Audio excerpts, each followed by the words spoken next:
আল্লাহ রাসূল সাল্লাল্লাহু আলাইহি ওয়াসাল্লাম ওই মার্কা অবস্থায় তিনি একটা আঙ্গুরের বাগানে গিয়ে উঠলেন। আঙ্গুরের বাগানে যখন তিনি উঠলেন, আঙ্গুরের বাগান মুসলিম ছিল, বেঈন ছিল, কাফের ছিল।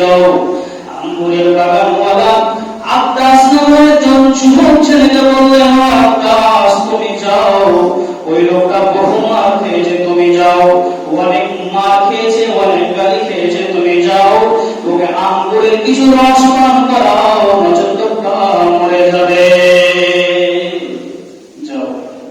আঙ্গুরের থোকাটা দিলেন, নেওয়ার পর তিনি রাসূলকে দিলেন। রাসূলকে যখন দিয়েছেন তখন তিনি বলছেন বিসমিল্লাহ,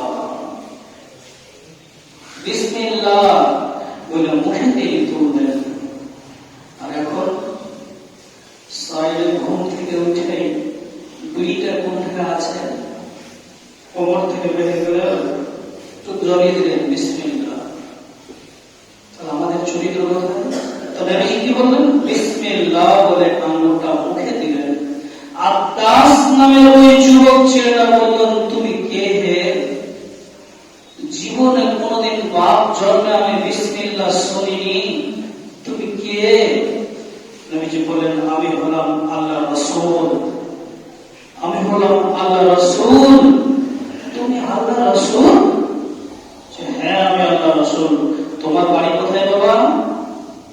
তখন তিনি বললেন, আমার বাড়ি সিরিয়াতে কিংবা কোন এক জায়গাতে। তিনি বললেন, বলার পরে বলছেন, ও তোমার বাড়ি নূহ আলাইহিস সালামের দেশে?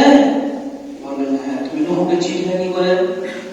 বলছেন, যতগুলো সিরিয়ার নবী এসেছেন সমস্ত নবী আমরা সব এক, আর আমাকে শেষ নবী হিসেবে বানিয়েছেন তো মহান আল্লাহ।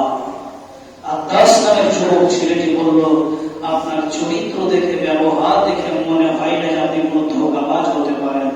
আর 10 নামের যুবক ছেলে হাতে হাত রেখে সেই ইসলাম কবুল করলেন। আশহাদু আল্লা ইলাহা ইল্লাল্লাহ ওয়া আন্না মুহাম্মাদার রাসূলুল্লাহ। সেই ইসলাম কবুল করল কেন?